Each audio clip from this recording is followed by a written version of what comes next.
You are listening to the Not Another Sports podcast. Here are your hosts, David and Jason.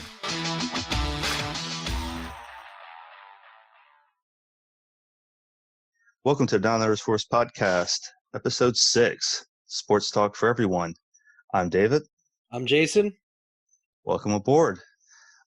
Just once again, for probably people who are not sure if you can entirely listen to it, but we still want to do it because we're just gracious enough for everything that you've done with us. Thank you for listening to us, responding to us on Facebook and other social medias. It's just a great feeling to have this much support. Yeah. As always, we both get messages from different listeners. Definitely got some messages privately from last episode with people telling me what cheesesteaks they would get and how they would get them. So, definitely got some good feedback. And the friend of mine I did say who is a diehard Bruins fan even messaged me and said, am I going to not want to listen to this segment? So, well, no, he said overall you weren't biased. You were pretty unbiased in your description of the series. So it was a good series. I mean, both teams battled it out. Both teams fought hard. It wasn't like one team overpowered another the whole series. It was just a back and forth battle. It was was I happy the Flyers won? Yeah. But, it was a good series all around for entertainment. Yeah. But yeah, once again, thank you for your support and everything from social media to logging into us. Yeah, thank you. So, by the way, how is the fantasy football going for you? I lost both leagues last week, so. But, this is exactly how I said it was going to go this year. And I think it all comes down to what we talked about previously with these leagues not having an actual training camp and preseason. Well, they said that in one of the, I forget which game it was, I heard them say it, where they didn't have time to adjust everything. They didn't have time to, work out strains or anything else. And it just led to more injuries over the games. Yeah, and it's reflecting in fantasy football this year. I for sure have at least 3 guys out this week just because, or doubtful, just based on recurring injuries. Yeah, it's kind of hard to plan game to game in your leagues when you don't know who's going to be able to play from game to game. So yeah, that's kind of where things stand at the moment. We all know how much you love your fantasy football. It's more of a love-hate relationship, I'd say. I love one league, I hate another, but you love to hate it. All right, on to period 1. NBA and NHL starting up. Now, we all know with everything going on with the whole pandemic thing, how the NHL and NBA took X amount of months off, restarted. They've recently finished, a few weeks ago with the Los Angeles Lakers winning the NBA and Tampa Bay Lightning winning the Stanley Cup.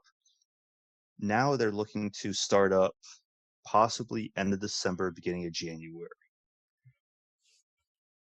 So with that being said, with NBA, they want to start up possibly the end of December. I've also heard they want to start up around Christmas because they normally have a Christmas game. They normally have a big Christmas game or two, and it's always been a big deal for the NBA, similar to the NFL's Thanksgiving games. Yeah. Kind of the same vibe. It's a big deal for the NBA. If they were to start on Christmas, I think that'd be awesome because, again, it's a big game for them on a holiday.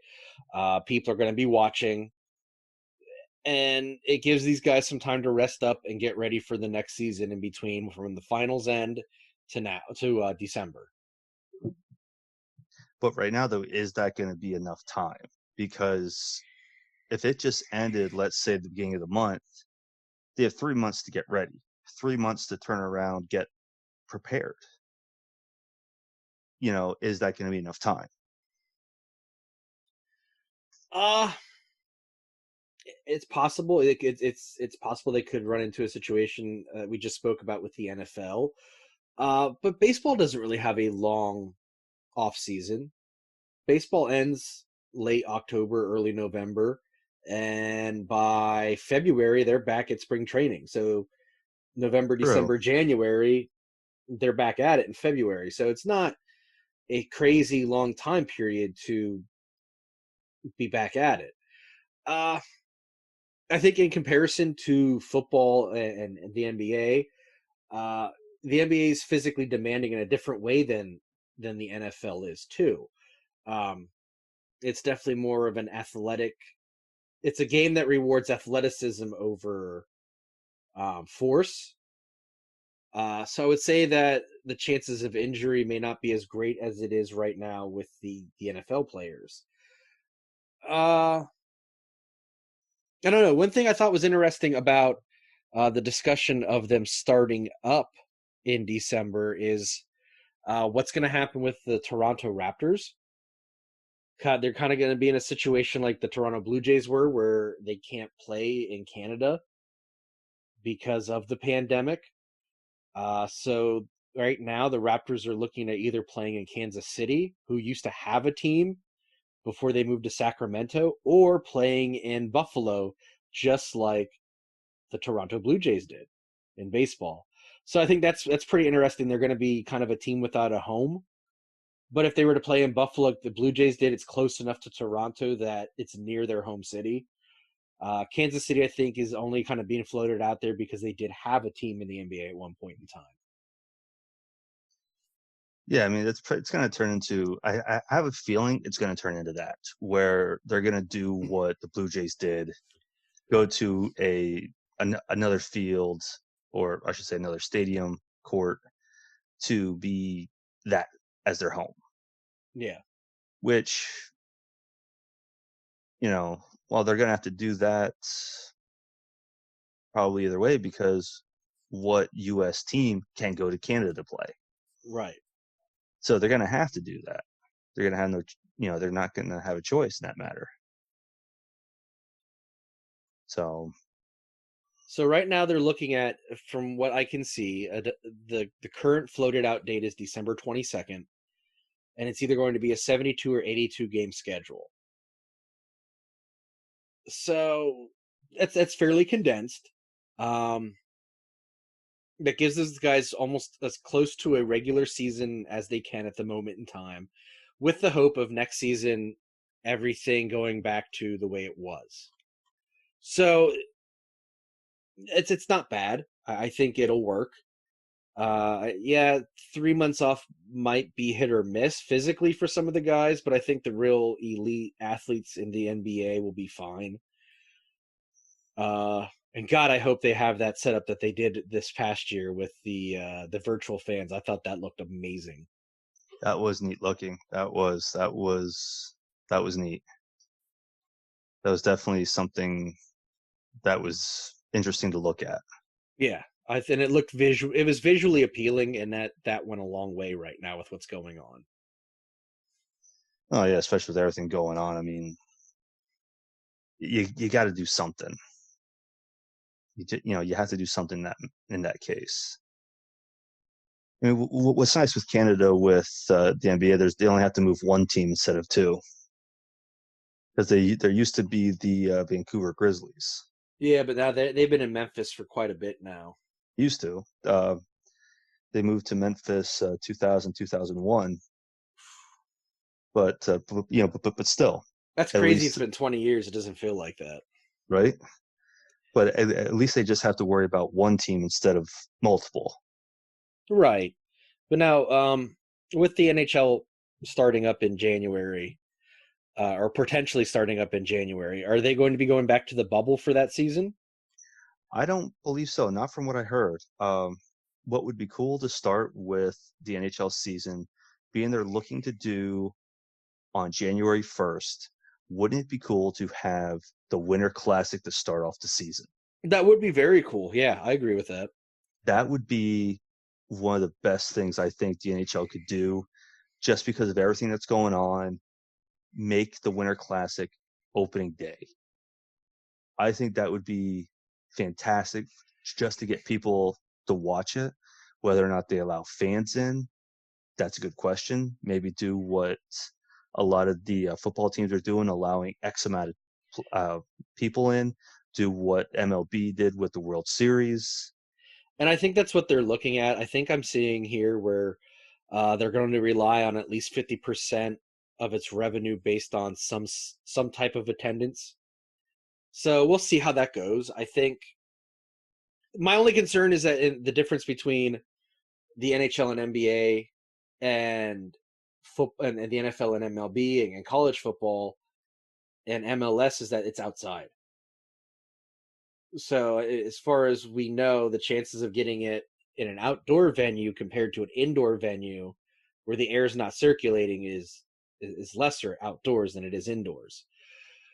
But I think we got to take everything with a cautious approach, and I think the NBA and NHL have shown us that they have no issue taking a cautious approach for the sake of the fans and the players, based on how well they handled the bubble compared to the other leagues. Oh, absolutely. So I actually have an odd level of trust in both leagues that they'll do what's right for the players and the fans in making these seasons happen and making them safe for everyone involved. Yeah, it's almost like you believe in Gary Bettman. No, God, let's not say that. Jesus. Well, look what he did with the bubble. Look what he did. Okay, you get a squirrel finds a nut, a blind squirrel finds a nut every now and then. And that was Gary Bettman's nut. Pretty much. But at least he was able to do this. At least he was able to create a bubble to make the players safe, just like the NBA did. They were successful. No positive tests after so long. And that was the best thing they could have done. Yeah, I definitely agree with that. And now starting up with possibly January 1st to be the start date, they're looking at a possible 82-game season. Now, with that being said, normally the NHL goes from October to beginning of April. How are they going to do this? How are they going to try to keep as much normal of games to try to get it back to that normal schedule? That's going to be interesting to see. Well, I mean, it was with both leagues. Yeah, they're trying to make everything as normal as possible. And you're right, because they are both playing condensed. It's still a condensed season. They're still going to be short by 2 months compared to a regular season. Well, not just 2 months. Because it's 3 months because they all start in October. That's well, the NBA's December, so yeah. Well, the end of December, I still count. That's here or but there. But now here's my thought, my counter thought here.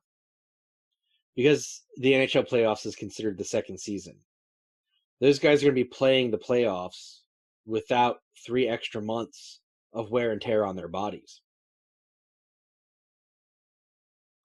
Are they, though? Because they're looking at an 82-game season, which is the normal amount of games. So, in my opinion, will that even be a factor? Because they may put more wear and tear.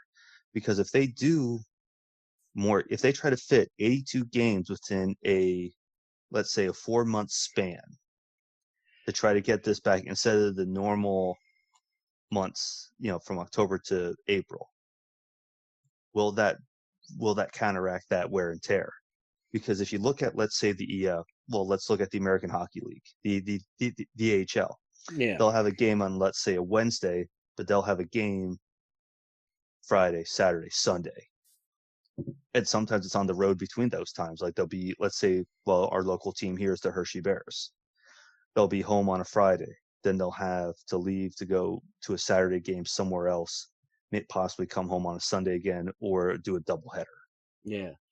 So will they do something like that? Will they have not just double headers, but triple headers? I don't think they'll have triple headers. I mean, MLB played a condensed season and didn't have triple headers. Um, I guess a tentative schedule has not been published yet, correct? That is correct from what I've seen as of today, October 30th. I have not seen a schedule be posted or announced. So hypothetically, you might see more of a baseball situation where they're playing 2 or 3 games at home, traveling a day, and then playing 2 or 3 games at another venue. So it might be more of a baseball setup than it would be a typical hockey setup.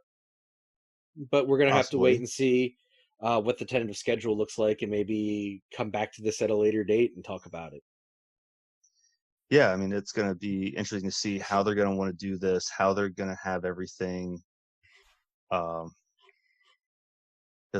as of right now, it's still set for January 1st, tentatively.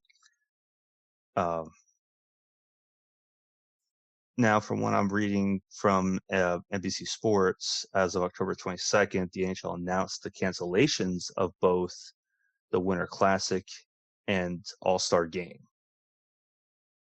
So that might help with the condensed games. It'll free up regular games instead of. I understand the reason for obviously the Winter Classic. The All-Star Game is a ton of fun to watch. But in the sense of just getting things as back to normal as possible, I can understand why they axed them for this season. And I don't think it's going to be a permanent change. I think it's going to be this season and move forward, things go back to normal. Yeah, no, I hope they do go back to normal, but it is sad. I mean, I'd rather watch the Winter Classic over the All-Star Game. Yes, the All-Star Game is entertaining, but to watch a Winter Classic is something just different. Well, you've been to them, so Yeah, I've only been to one. Actually, I've been to two. One in Hershey and one in Philly. And they were just both amazing to be at just because of the atmosphere, the energy of what on where you're at. And just even to watch it from home, it's still fun to watch. Even the stadium series, those were all fun to even watch to see how they do it. I well, and mean, another thing to think about with why they were probably axed is the fans aren't going to be there as they yeah. normally would. So why have the All-Star Game and the All-Star competition if you don't have those fans there, which is really what gives the atmosphere to the All-Star Game and the competitions to begin with. Oh yeah.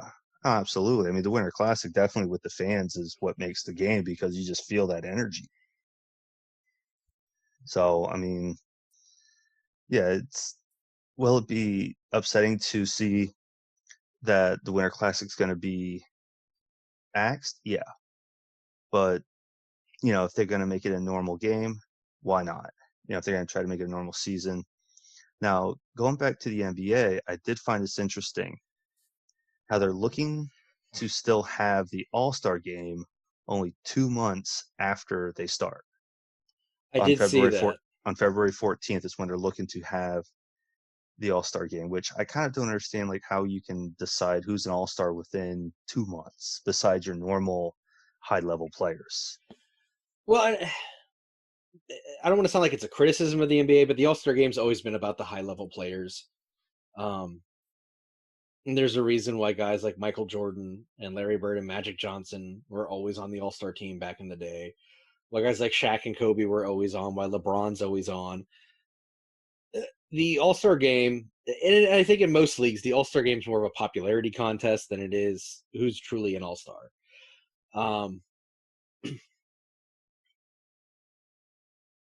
So yeah, you have that to think about. To me, if the All-Star Game's played, it is, but I think the NHL did the right move compared to the NBA. Just hold off for a year and move forward next year. Yeah, I mean, but it's always fun to watch an All-Star game where you have a no-name player just have a fantastic season. They go to this and to see that and not just see your normal names like your LeBron James or your Michael Jordan and all them, just seeing these no-name players that just you don't normally hear during a game, but they have a fantastic season to make it there.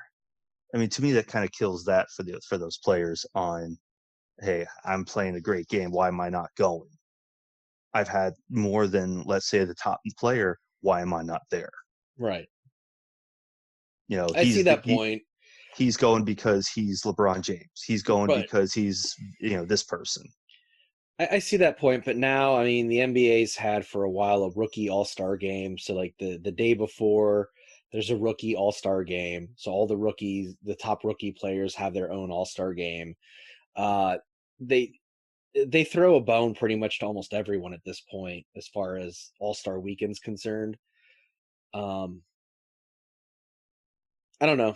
It is what it is. At the end of the day, they felt the need to continue doing it. For whatever reason, I just happen to think the NHL made the right move compared to the NBA. Just hold off on it for this year and check in next year. Yeah, but with the way you're saying about the rookie game, even if the player's not a rookie, even if he's been around for, let's say, 5 years, and he's all of a sudden having a breakout season, hey, I'm not going to my first All-Star game just because I'm having more points than, a high-name player. I deserve to go because I'm doing better than And this player. those guys get their chance to shine. I wouldn't say they don't. It's just that, looking back on the All-Star games of the past, it's definitely more about, like, one I can think about is when Magic Johnson was diagnosed with AIDS in 91. He still played in that season's All-Star game, even though he left the sport. Kind of like in 89, when Mike Schmidt retired from baseball, he still played in that All-Star game that year, even though he had not played outside of that first month. The All-Star games are, to me, they're a celebration of the sport and the fans more than it is about the actual game itself. That's just my opinion. Maybe, some of the people listening have different opinions. Please chime in on our Facebook page after you listen to this.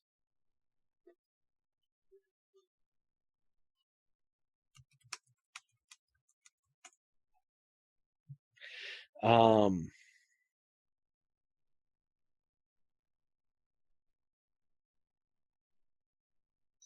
yeah, if you're gonna, just if you have an opinion or want to speak your opinion, go to our Facebook page, and this way we can see what you say, and we can go from there. We can bring it up on the next podcast, next episode, and discuss the different opinions that we got for it. So on that note, that is the end of period 1. Now on to period 2, game 7. Now this just goes not just for me being a hockey fan, not just for hockey, but this goes for baseball and NBA. NBA and any type of sport that has a game 7. So with that being said, the game 7s are, in my opinion, one of the best games to watch in any type of playoff series. Just because you fought so hard back and forth just to get there. That feeling. Now, with this, what would be your ideal game 7 situation to watch? Like, what, you're sitting down to watch a game 7. How do you want to see it end? Like, how do you want it to go? Well, first off, just kind of my thoughts on what a game 7 means. To me, a game 7 is more important than a Super Bowl. It's more important than a single game championship, simply because the amount of effort these teams had to put in to get to where they are and to fight as hard as they could to get to that final game 7, that's special. That is two teams putting their heart and soul out to win their league championship. My ideal game 7, geez. Now this could be any sport, whether it be baseball, hockey, basketball. This could be any sport. I would say, to me, it's not going to matter the sport. I think a game 7 is going to mean something.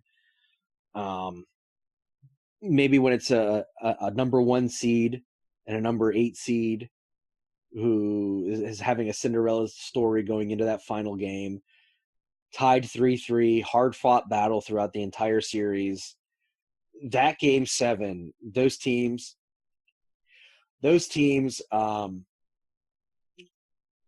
playing their hearts out, and that's going to be a hard-earned championship, and it's going to build a lot of respect between those players for each other and the fans for those players. That's definitely a game 7 right there, just because, like you just said, it's hard fought and everything, and they're just always fun to watch. Well, they are, because you're sitting there on the edge of your seat. In baseball, every hit's going to mean something. Every pitch is going to mean something. Every catch is going to mean something. Every stolen base is going to mean something. In hockey, every pass is going to mean something. Every hit's going to mean something.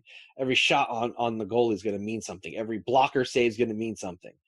Everything in those games means something. There's nothing wasted in those games. Oh yeah, absolutely. And plus, also with the game 7, it feels like they're more intense, more energy, more of a fight to win than anything, just because of what it is. It's a game 7. You may have great energy through games 1 through 6. It could have been a back and forth battle where this team wins game 1, the next, game 2, the other team wins it, and back and forth like that. But game 7, it just feels like there's more intensity, whether it be in baseball, basketball, hockey. There's always that look at it. There's always that feel of more energy in that game. Well, game 7, I mean, you're digging down deep. You're going for that, to quote Gorilla Monsoon, that intestinal fortitude to pull through and show that you're the better team.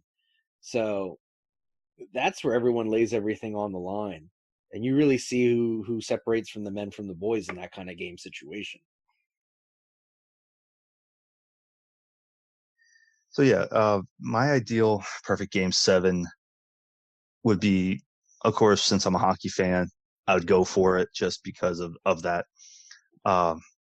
Game 7 in overtime, because everybody loves to be that hero, that game 7 winner, to be known as, in part of history forever with that.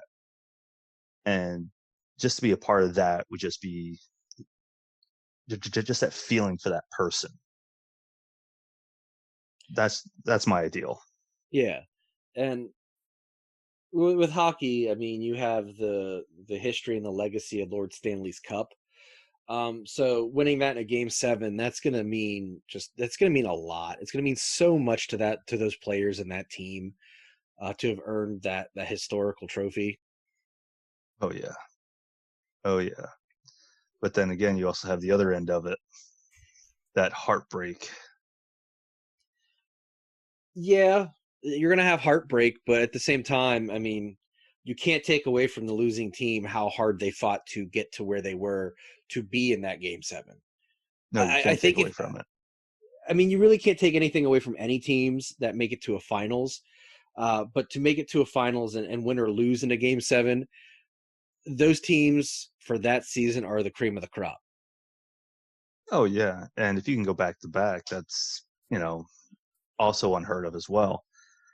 But yeah, to me, just game 7, just the feeling of just even in basketball or baseball, just like you said earlier, that every hit, every pitch, every play, every pass is just could be something. Right. A ball that possibly goes over somebody's head, or a pass that gets intercepted for in basketball. It's just any type of series like that is monumental just because of it. So it's just one of those things to where I feel that a Game 7 is a big thing to watch. I mean, you get excited every time there's a Game 7. Here's a good way to put it. If you're a sports fan, you're going to want to watch a Game 7. If you're not a sports fan, you're going to want to watch the Super Bowl. Pretty much. Oh, and I'm going to get some hate from that. But, Hey, honestly, though, here's the thing. Everybody says football is harder than even hockey, let's say. I've never thought that. I've had people fight me over that because they say that these are 300-pound guys hitting each other. Okay. Let's fight the guy who plays hockey about the rigors of hockey. Where I forget what his name was for the Boston Bruins. He blocked the shot and stayed out there until his shift was over. He ended up breaking his ankle. I want to say his name was Brian Campbell.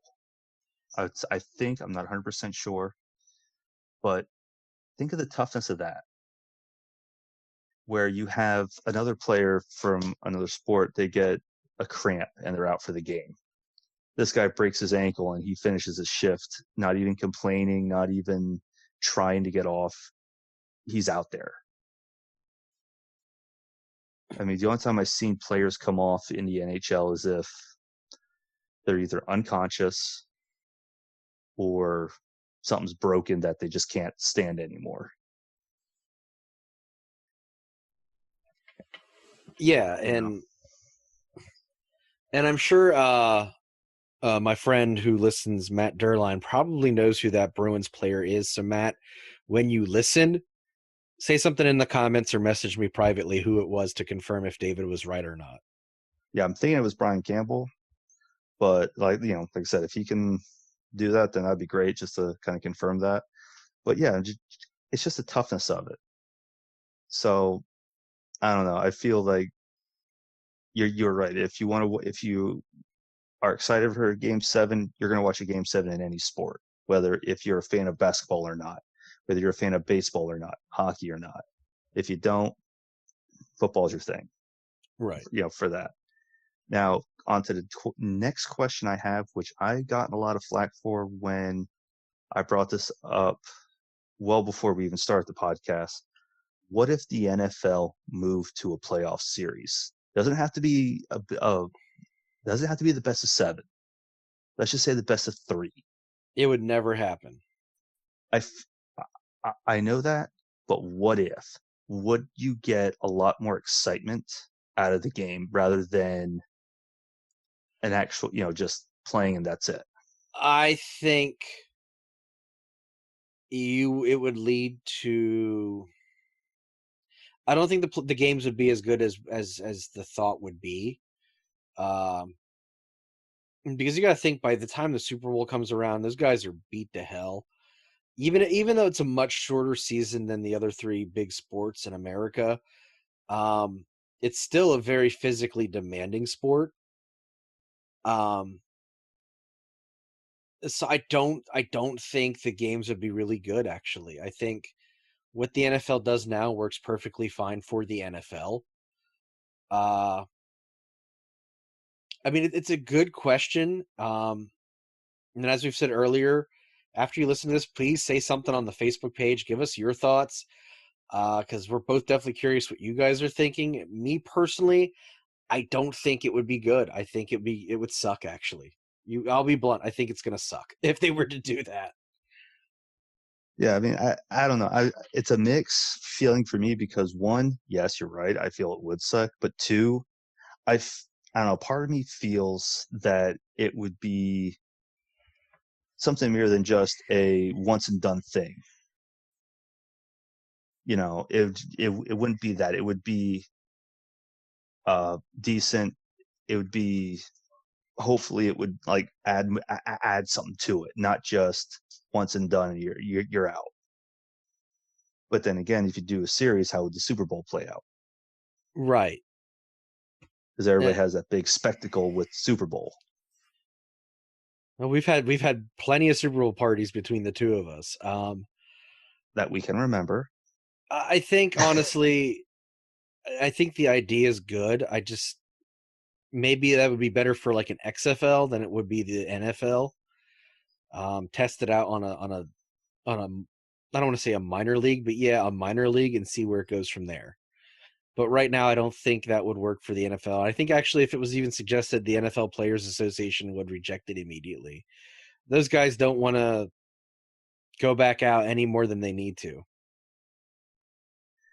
Right. But yeah, no, if you guys have a comment out there on what your thought is on the game sevens, on if the NFL went to a playoff series, things like that, please post on Facebook. This, because we love listening from, not listening. We love hearing from you. This way we can kind of, add this into topics later, because we do want to add you guys into the podcast, because we do ask for, for some feeds on like what do you guys want to hear? Well, we want to hear your opinions. So if you guys just let us know what you feel of that. And that's a great segue into our third period for this week because it was suggested on our Facebook page. Hey. So we're gonna be talking about sports video game franchises. Kevin Dignam from our Facebook page, one of our listeners, he suggested it, and I think this is going to be a good one for us. We're both gamers. We're both retro gamers. You're a more current gamer than I am. So why don't you lead off on this one? All right, so yeah, that is definitely a good segue into period 3 here with the with the sports franchises. I mean, this is definitely something that, like you said, I play a lot more video games than you do at this point, especially sport ones. But it's a lot of sport franchises out there that do make good games, but there are some that are top notch. Right. I mean, I think if we're going to talk about video game franchises, to me, you got to go with. I think Madden's probably the biggest one. Even if we're not fans of the game, you have to give respect where respect is due. Oh yeah, EA's definitely had a lot of different games. They definitely have a large variety of it. Yeah, and I mean it's a game that goes back to the oddly enough to the 80s. I think it was on the Commodore 64 for the first time around, or the Amiga. So, I mean, it went from the computer age to the 16-bit era all the way to now, and it's lasted long. You got to think about this. There's probably kids playing Madden right now who don't even know who John Madden is and have never even heard John Madden. Probably, because EA Sports actually started in 1991. Yeah, 29 years. but this was even before EA Sports. They were just Electronic Arts when they released it the first time. True. But yeah, you're probably absolutely right. There's probably a lot of people who don't even know who John Madden is. Yeah, and the fact that at some you hate to say it, but John's not exactly a young guy. This series is going to outlast him at some point. Oh, probably. I wouldn't doubt that. But I mean, for a guy like John Madden, who was a great coach, a great commentator on sports, that's a heck of a legacy to leave behind, though.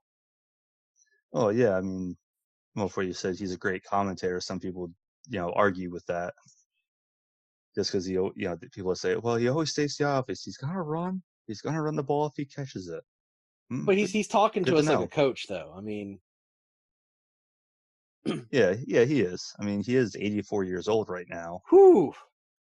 Yeah. God, I thought he was 84 when I was 4. So. Yeah, he's only 84. Damn. So Yeah. Um, But for EA's just their video game franchise that they have. I mean, they have a lot of titles. To me, their biggest ones are NHL, Madden, FIFA, UFC. yeah, and I think globally FIFA's probably their biggest. I think for the states it's Madden, but I think outside of the states it's FIFA. And the FIFA games are good. Don't get me wrong. I might have liked Winning 11 a little bit more than FIFA, but man, they don't make that franchise anymore. Um, Here's the thing: for all the flack that EA gets, and EA gets a lot of deserved flack, Yes, they do. the base games that you buy now are still solid sports games. And the thing is, so some people can say like, well, why should I buy, let's say, for example, NHL 2020 over NHL 2021 when it's virtually the same thing?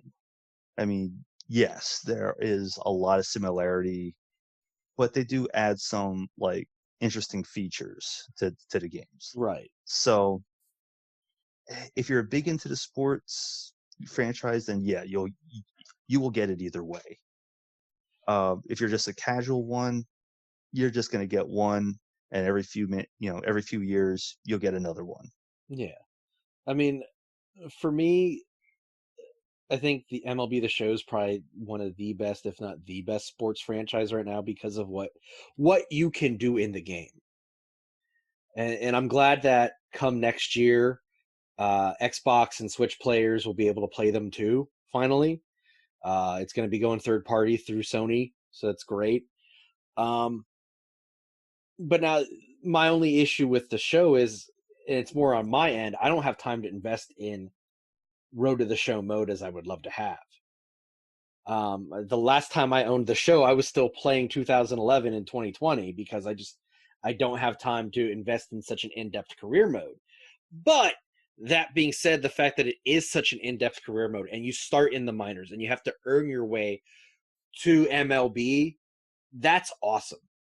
As a baseball fan, that's awesome because you get to play in your, depending on who you get drafted by, you could play in your favorite minor league team's stadium and play against their rivals and work your way and build your way and earn a reputation, just like a lot of guys who play in the MLB have to do from the get-go.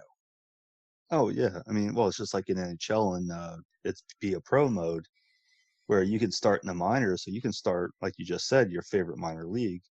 You can start as a Hershey Bear and work your way up to the Capitals if you wanted to. Right. So or like you said with MLB, now how low does that go? Like how low of a minor league does that go to?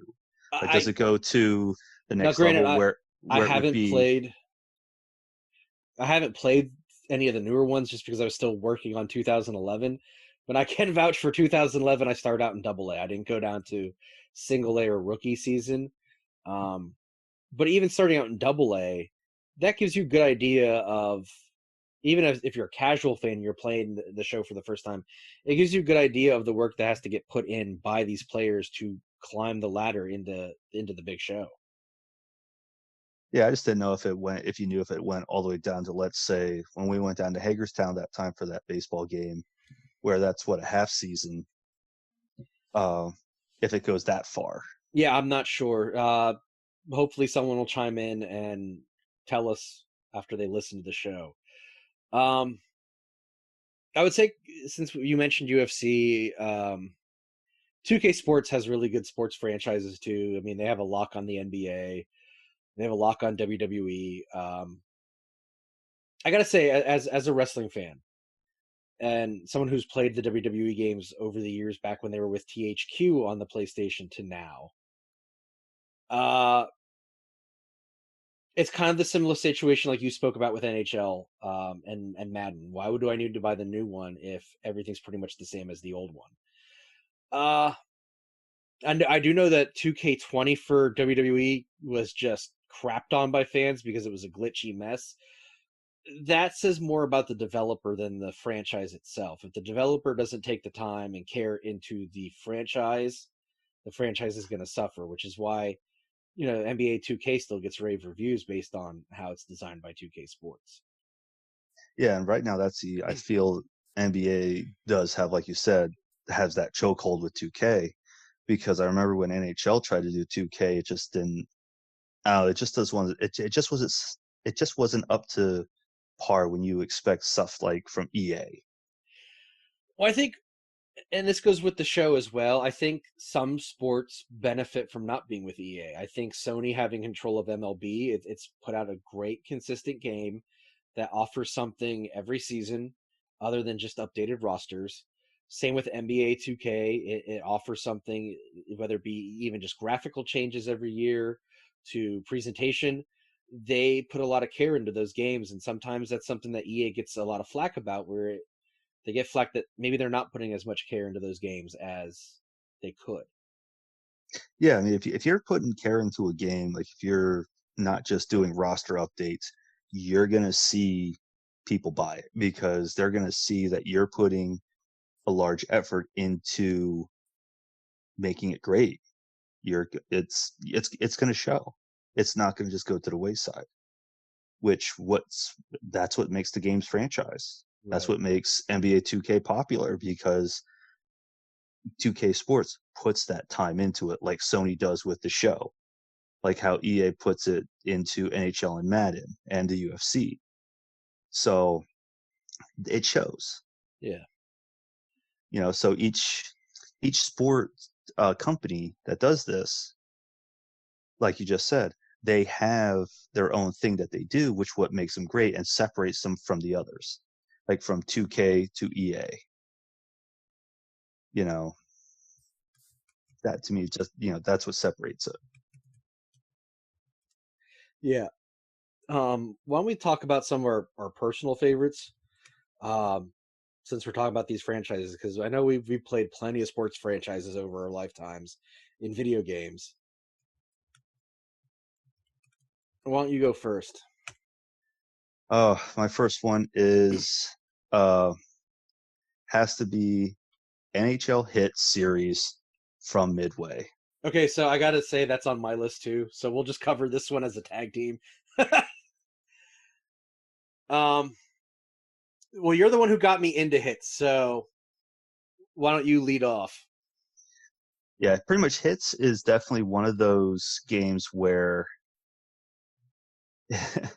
it's like a no holds bar. It's almost like NFL Blitz, but NHL Hits it just has that factor of you can just no rules, just go.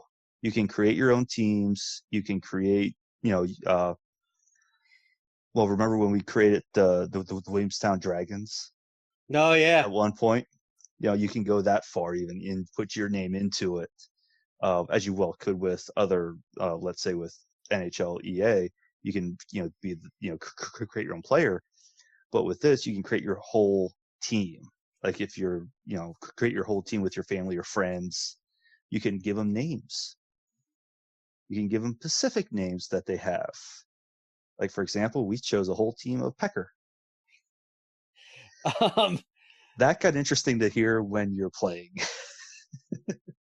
so uh, uh, going back to just Midway in general, before I really dive into hits, Midway had a great niche on the arcade style sports game. It started with Blitz. They did hits. They did MLB Slugfest, Red Card. There's another one I'm thinking of, and I can't think of it off the top of my head, but they found their niche. I think out of all them, hits was the best out of those arcade games because it translates better to that. Hockey translates better to the arcade style than um, maybe Blitz did for football. The hits were bigger, the passes were faster, the one timers were quicker. Uh, it was easy. It was pick up. Not that it was easy to play, but it was easy to pick up and play. You could go in there and you knew that X was shoot, circle was hit, and so on. Uh, and it made for a competitive game where anyone could play and be competitive and hold their own against anyone. Uh, as far as we're concerned, I mean that's our game. I mean that's the game we've probably played the most out of any game we've ever Right? played. 20 years later, we still want to play that game. I actually still have it. I have NHL Hits 02, and I have Hits Pro, and I was actually playing it maybe, I don't know, a few hours ago, just because it was a topic just was, topic of this, and just seeing it once again, it was just like, wow, this was fun. It I mean, takes you how back. many? Oh yeah, well, how many times have we played? I mean, well, we took the GameCube outside. We hooked the TV up and took the GameCube outside, and we're playing it outside at like midnight. Yes. Well, wasn't it? My mom came home when when we still lived at home. My mom came home that time, and she's like, "What are you doing?" Playing Hits. Yeah, it was just that one of those fun games. I mean, where you can go into countless overtimes just because of the back and forth, competition. Remember we did 1 minute periods, and myself Yep. and one of our old friends had 23 overtimes. Yeah, that got interesting. That was Wow, around Christmas, I think, the one year, something like that. because we But were yeah, all in the basement playing that for just hours on end. And it was hours on end that we were playing that. I remember, mean, we all cheered once the game was finally over because we were so glad it was finally over. right? It just took forever to do. Oh, It was fun. but it's a game I would still go out of my way to play now. I mean, I'm thinking of getting a PS2 to play some old games that I used to have, and that would be on the top of the list. Well, what's nice is I actually have the games for the Wii, or for that they're game games, and I can play them on the Wii. Yeah. So that's also something nice. Now going back to games that Midway made that were or that are uh, very very noticeable. NBA Jam. Oh, you know what? Yep, you're right. They did NBA Jam, NBA Hang Time. They did NHL 2-on-2 Open Ice Challenge, which that was fun to begin with. Um, yeah, they did a good amount of sports games on that. Uh, yeah, Blitz the League 2. Yeah, there's a lot of different things that they've done to really with games that not just like your typical, let's say, Mortal Kombat or any of that, but they did a lot of good sports games. Well, and they didn't do simulation sports games. They made sure that it was going to be fun for everyone. And sometimes I think sports games miss that. They're so hell bent on making sure it's an exact simulation, or it's as close to an exact simulation as possible, that you lose some of the fun aspect to it. To where, I mean, we've all seen the people online with the raging after losing a game in Madden, or they didn't get a pass off and they're throwing their controller. Who wants to be that mad playing a video game? I'd Right? much rather play Hits or Blitz and just kind of kick back and relax and have some fun than want to throw my controller because I'm that pissed. I mean, I've done it. We've both have We've done all, it, oh yeah, yeah, we've all done it. I mean, don't get me wrong, but young and dumb, but that's the there's no thing. point to We were young at the time. right. There's no point to watching 40-year-old men online complaining about not getting a pass off in Madden. If you're going to be that angry, why keep playing it? That's just me, Yeah, I though. mean, yeah, no, I agree. But I mean, certain games, despite how mad you get at them or how upset you get at them, you still go back to them because they're that good of games. Yeah. You know, uh, sort of like Hits. Despite how much you played it, it's still a good, it's still a good game to play. Don't get me wrong, it's not today's graphics by any means, but it doesn't have to be. And I think retro gaming proves that it doesn't have to be, because there's people like me who will go back and play the classic games just because they're so much fun to play to begin with. If it's Blades of fun, Steel, you're going to play it no matter what it looks like. sort of like what we discussed in previous episode, Games of Steel, Yep. Tecmo Bowl, Tecmo Super Bowl. Doesn't matter. You're still going to play it just because how fun they are to play. You So know, what's your next one? UFC from EA, but there's two parts of this: UFC / EA Sports MMA, which the EA Sports MMA was an actual game It was a good where game. yes, it was, where some people decide that no, that wasn't a game, but yes, it was. Some people actually fought me on that. Man, after tonight, it sounds like everyone's fighting you on something. Who knows? But that was definitely a fun game. The graphics were there, even with even with the UFC franchise that they have right now. It was still fun to play. It was still, it was, definitely a game that was with the modern graphics on what you can do Right. between the grappling, the takedowns, and all that. Was it hard? Absolutely, absolutely. Sorry, but that's the fun of it. Yeah, as someone, and you remember, I had the old EA or the old UFC games from the PS2 and the PS1. They've come a long way since going from THQ to EA, and they've come a very long way from Take-Two Interactive to 2K to THQ to EA. The UFC games, you know, part of their setup is based off the Fight Night series, which I'll talk about when we get to that stuff with me. Because Fight Night had such a great boxing setup, you could just take that and put it into UFC and just add the grappling system from there.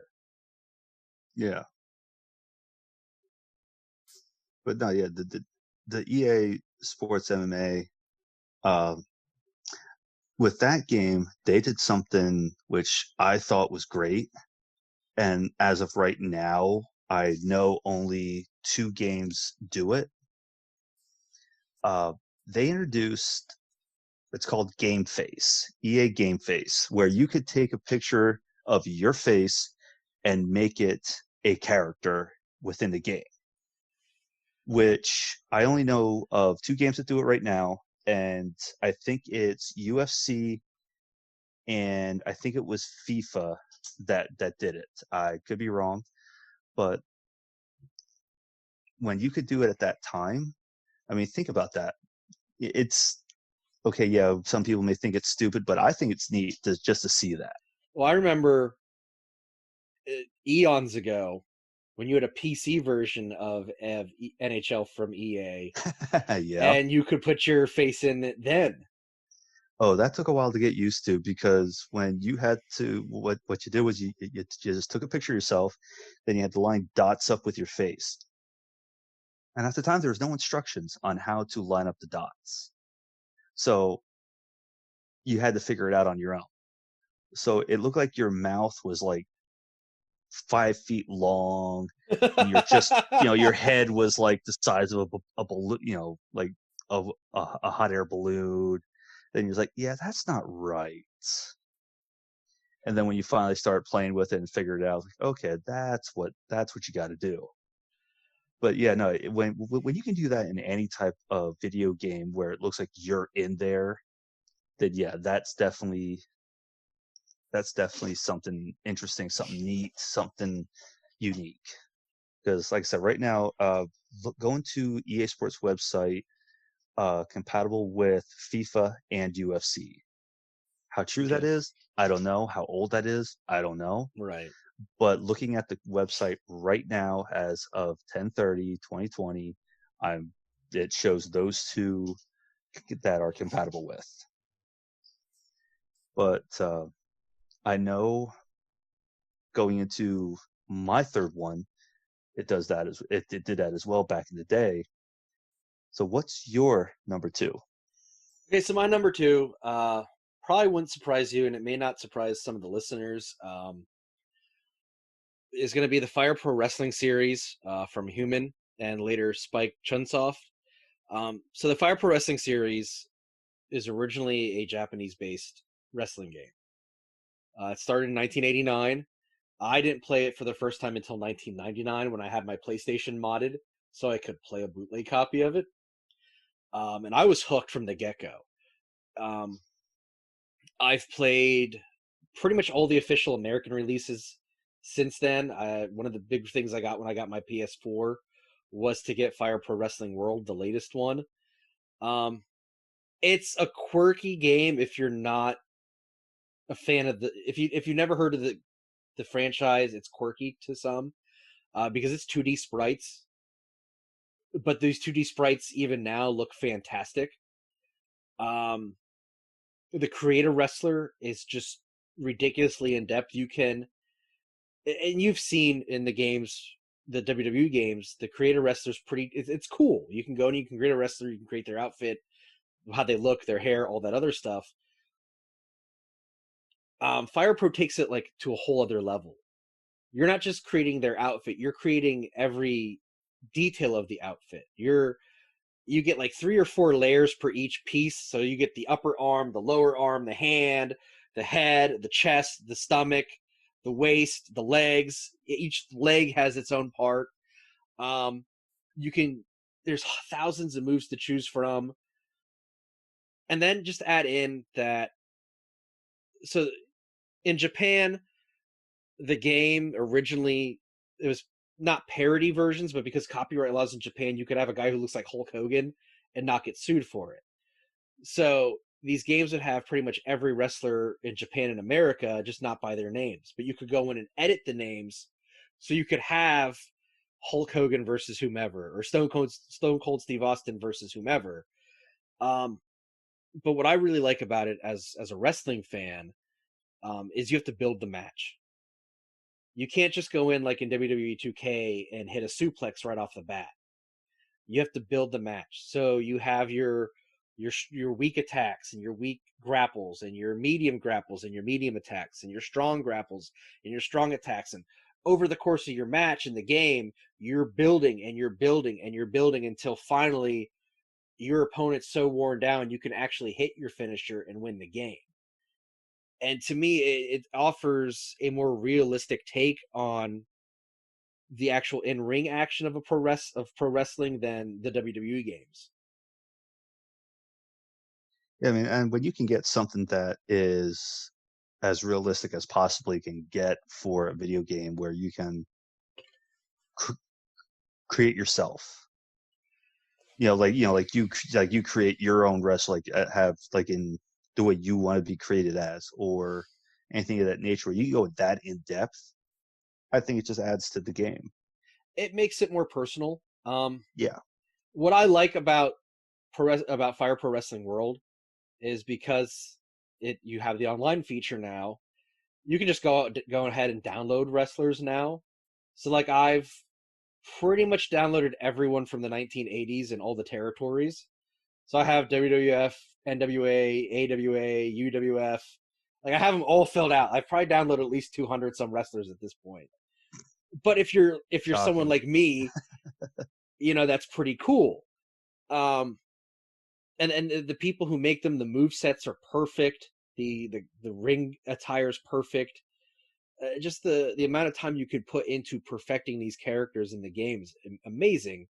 But to me, it's always going to be about the gameplay, and I think the gameplay for a wrestling game is worlds above what WWE is doing right now with their games, because it adds in that element of drama that you don't have in the WWE games. Yeah, when you can create your, like you just said, when you go that in depth, make it more personable, then yeah, it definitely makes it awesome. Especially like yourself, like you just said, you're a wrestling fan, so you can do that, and to you, that's all. That's very in depth. It's very personal. It's very loving of the game. That makes you want to constantly play it. I mean, and it's got, like Madden, it's got an over 30-year history.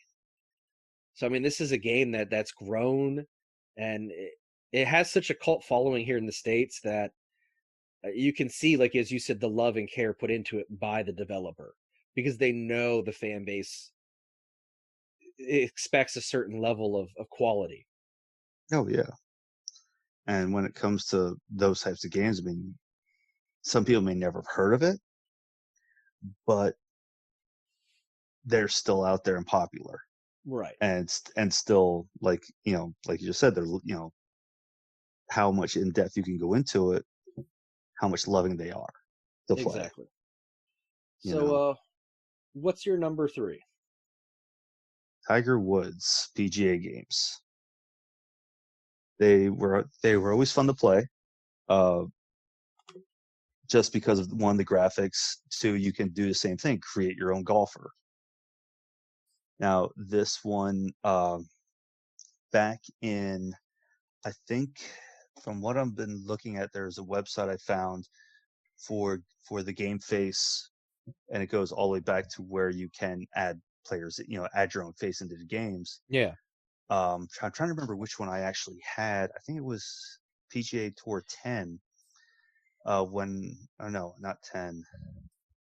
I had one of them that was for the Xbox 360 that I had, that you can do that you could put your face into the game. I think it was 11 actually. Now I'll just look at the list here. Okay. But that was one of the freakiest things you could see, is that your face, it's like you golfing in the video game. You're going to Augusta, you are doing Right. it. And I remember just sitting there playing the one night, and somebody sees it and they just like kind of freak out, like, wait a minute, that looks exactly like you. And like, yep, and it was just that neat that you could put your face in the game, just like when you could do with EA Sports MMA. You can do the same thing with Tiger Woods. But what was nice with the Tiger Woods one is, at the time you could buy, like, you had to earn money to buy like different clubs, better clubs, Okay. get a sponsorship to buy better clubs. So it's not like you go in, you're like this top golfer off the bat. And when you actually played up against Tiger Woods at that time, it was a good luck on beating him. Like any top player, their attributes are set to the highest level. Right. It feels like, anyways. But it was just neat to see the graphics wise and just the way it played. Well, I think, with these ones that we're talking about being our favorite franchises, there's definitely a reoccurring theme of putting yourself in the game and making it more personal, and also earning your way through. I mean, it's something we talked about even with the show, with the NHL EA games, with Hits, with Fire Pro, with UFC MMA, EA MMA, and Tiger Woods now. It's definitely, I think, the idea, especially with sports games and creating your avatar in the game, it goes a long way in playability. Oh, absolutely. And when you can do that, it just makes it more fun to, like, start from the bottom, work your way up. Oh yeah, I agree. Where you can start before you even, let's say, well, like you said in yours with baseball, how in the show you could start from the minors. How you said you like the show that much that you could start down the minors and work your way up through. And play, like you said, as your favorite minor league team. Right. I mean, you could be a Harrisburg Senator. For all in that case. And the same thing goes with the Tiger Woods one, where you could start just to earn your way to get onto the PGA Tour, not just automatically jump on. Right, and I think with sports fans, and something I always look back on as far as me playing those games, uh, we understand the realities of sports. So because we understand the realities of sports, it takes you out of it if you're in the NFL right away. You know what I mean? You want to earn, because you know how the sport rewards hard work.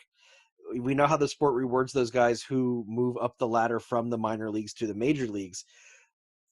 Throwing someone into the majors, be it the NFL, NHL, NBA, MLB, it takes you out of that reality aspect of the game. Even though you're playing as yourself and it's not very realistic, you still want that sense of the real world in the game that they offer you. Oh yeah, I mean, sort of like in the in the Be a Pro with the NHL EA series, you can start off in the pros if you wanted to, but it feels like you get more satisfaction when you start out in the minors and work your way up. Right. Start off as the Hershey Bears to go to the Phantom, or I'm sorry, to go Hershey Bears to the Capitals, the Lehigh Valley Phantoms to go to the Flyers. It just, and not only that, to see the arena of, let's say, the Hershey Bears. That's what, half hour, 45 minutes from us to see that arena in a video game. Right. You know, well, how many times have we played NHL and we couldn't pick our favorite teams?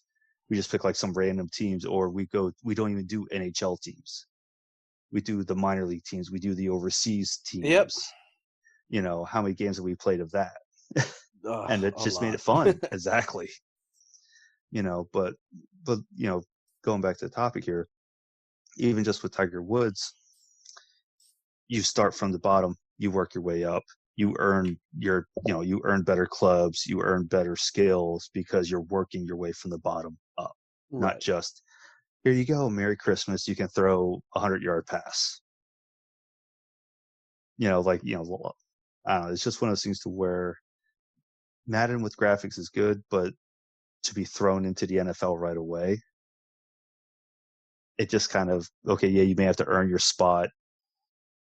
I don't know. I haven't played a Madden game in years. Yeah, neither have I. I mean, but I respect what the game means to those who love it and what it means to EA and video games in general. So I'm not going to knock it. Oh no, it's a good game from when we played, and it still is. I mean, if it wasn't, it wouldn't be around. You know, so. But yeah, it's always nice to have those games that do that. You're number 3. So my number 3 is going to be the Fight Night series, but the Fight Night series actually goes back further to when it was called Knockout Kings, which that was about 98, 99. EA, old. What? You're old. I am. EA always had great boxing games. Yes, it did. And what made the EA games really great in the first place were the amount of fighters you could fight as. But as the series progressed and the graphics got better, which in the case of the boxing games, I think it meant more because you could see the little detail, you could see the cuts on over the eye, and you could see the swelling, and that adds that realism to boxing that was missing in the older games. With Fight Night, I liked that there was a career mode. And just like we're talking about with these other games, you start at the bottom and you have to work your way, you know, through the lower levels of boxing as a journeyman boxer and move on till you earn your, whether it be middleweight, bantamweight, heavyweight title shot. Now the last Fight Night was made back in 2011. They haven't made one since then. The last one was really good. It was called Fight Night Champion, and there was actually a story mode in it.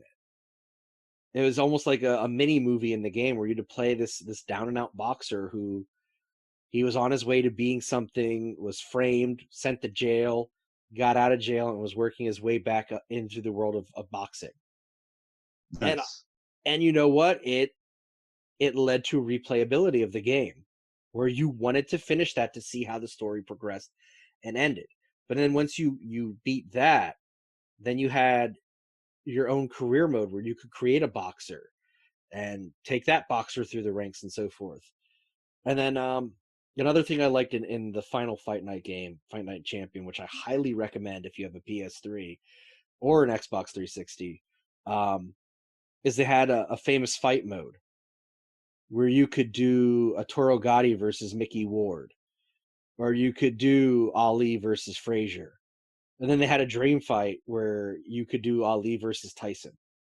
Oh, nice. And I thought that gave, you know, credibility for boxing fans, where you could make these fights and you could redo them and see who you could have win compared to the way the fight actually played out. They've always gotten high marks for me. I've always liked the detail and the care EA put into those games. And it's a shame that they haven't made one since 2011. And I'd like to see them make one again someday because they did just fantastic work with that series.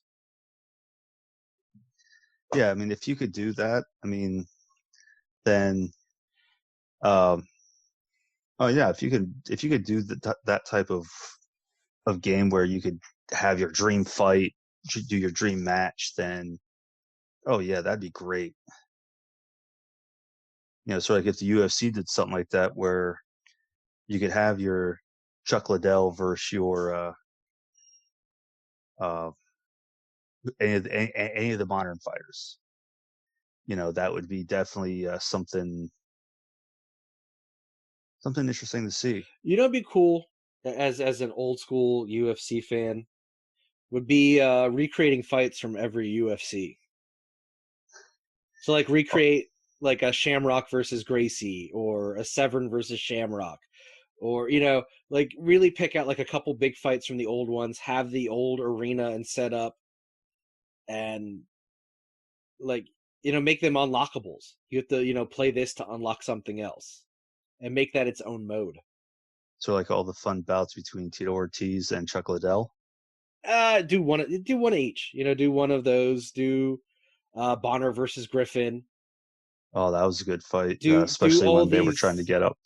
do all these classic fights that help put UFC where it is now. Oh yeah, that would definitely I mean, be a good one. That'd definitely be a good one. because there's old heads like me who I would definitely recreate Shamrock versus Severn super fight from UFC 6 because it was a classic. Oh yeah. Oh, absolutely. Uh, yeah. If you guys have your favorite sports franchise, please put them on Facebook. Yeah, See what you guys like. See what you guys love to play. Even if it's new school or old school. Just to see all the different franchises. Because there's probably some franchises we don't even know about that you guys may have played when you were kids or even still play now. So if you have them, put them up. This way we can see what's going on. and I want to give another shout out to Kevin Dignam from our Facebook page for suggesting this. This was a great topic. I definitely loved it. Oh, absolutely, it was great. It definitely brought it back. Definitely made me play hits. Definitely made me play Hits Pro again. Like I said, I literally played it probably about maybe an hour before we did this. That's awesome. So yeah, and just sitting there trying to play the controls, it's like, how does this work again? Because you're so used to playing the modern NHL EA compared to now going back to Pro, which is at that point, how old is that game? 2004 or 5, I think. Yeah, it's I'm trying to remember the age of 2003. Oh, wow. Because NHL 02 came out in 01, 03 came out in 02, and Pro came Gotcha. out in 03. Gotcha. So yeah, yeah, 03 and just playing it was just bringing back memories. Oh, I have no doubt. Bringing back fun memories. Like I said, you're sitting there trying to play the controls. It's like, there's not passing to where I went in. Okay, let's do it this way. Let's do it that way.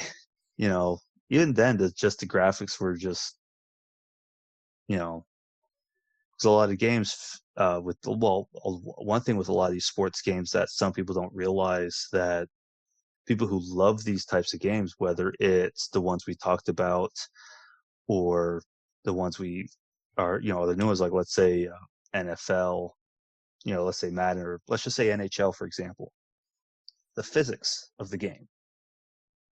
Where the one time I was playing an NHL game, and I forget what series it was. Like I know it wasn't 2020, but the physics behind it was I took a shot from way out and it hit off another player and went in. Where normally it would just pass through and okay, it's done with. Right. But the fact that it actually hit off of somebody and redirected. I mean, I had to go the other way as well just to see that was like, okay, that's the way It's it closer to is. real life. Yeah, you take a shot, stick breaks. Where some games the stick never breaks. Right. Just to get that realistic, just the physics with it, it can happen. And it's just with NBA, even with the show, some people don't realize the physics that go into it to make it more realistic, Right. which I find that neat. No, And I think it's what makes these games replayable. oh, absolutely. even with hits, you take a shot, it could go off of the inside of a padded in or out. Right. That's just one of those things where it's like makes it more realistic, makes it more frustrating when you're playing against somebody and that type of thing happens. Yeah. So like in Madden, if you kick a field goal and it goes off the post, Yeah, that's gonna sting. Especially if it's the win or something. And how many times have we all done that? Just playing those types of games. So that's what makes it fun. So on that note, that is the end of period 3.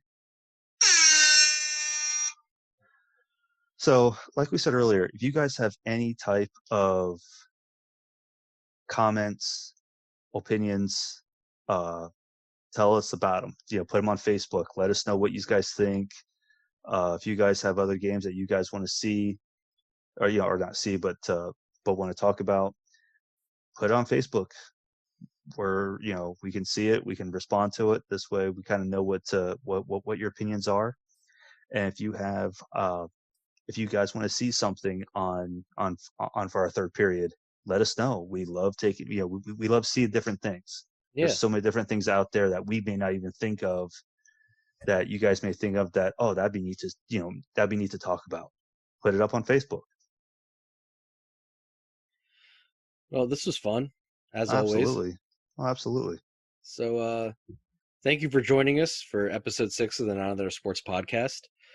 You can find us online at facebook.com/notanothersportspod. As we've stated a couple times tonight, feel free to like, comment, or message us. The Not Another Sports Podcast is available for streaming or download at anchor.fm, Apple Podcasts, Spotify, Stitcher, Podcast Addict, iHeartRadio, and wherever else you get podcasts. Please do not forget to subscribe, rate, and review. With that, I'm Jason. I'm David. We'll talk to you next time. Have a good one.